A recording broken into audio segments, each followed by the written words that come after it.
to grow their own economy. We're in an AI race head to head with them, and they recognize they need NVIDIA, they need some of these microprocessors, and hopefully that's a huge point of leverage that Trump stands firm on, because there's been a ton of IP theft. We need to make sure that our companies are protected in that regard.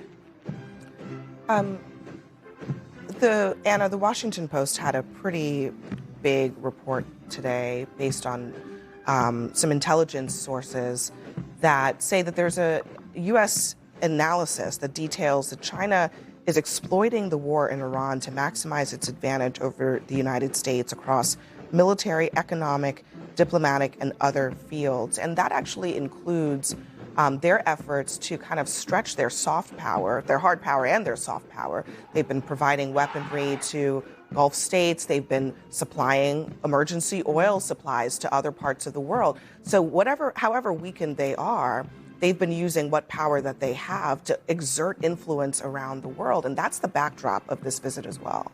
And I also think the fact that it's Trump going there is something that they are exploiting. The symbolism of Trump being in their territory is a win for them.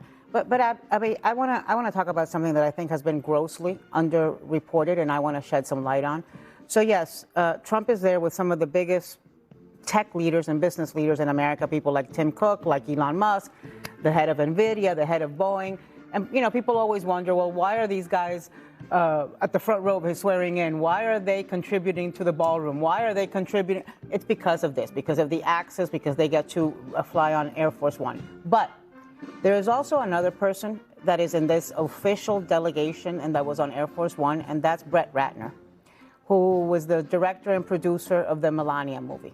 But let us remember, Brett Ratner had been basically banished from Hollywood in 2017 because there were very serious sexual predatory allegations against him. His name is all over the Epstein file because of his association with Epstein.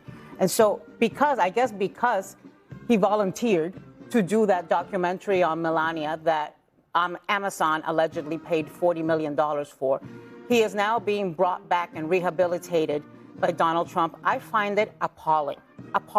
And I urge people to go look up the women, some of the biggest names in Hollywood, who spoke up against the sexual harassment and sexual acts of Brett Ratner that included things like masturbating in front of them in a trail. That is horribly disturbing allegations. And there he is as part of the official U.S. delegation flying on Air Force One on our dime. I find that appalling. I want to go back to Kristen Holmes. She's on the ground in Beijing right now. Kristen, what are you seeing? Yeah, I mean, Abby, one of the things that Anna was just saying about this kind of power play that President Xi has in this moment with President Trump coming to China. For President Trump, he wants the pomp and circumstance. But we're hearing on the ground here that this really is a perception. The Chinese believe, or at least many officials believe, that they are now saying that China has won the trade war because President Trump has come here and not instead of President Xi coming to American soil. It's unclear if that's something that the White House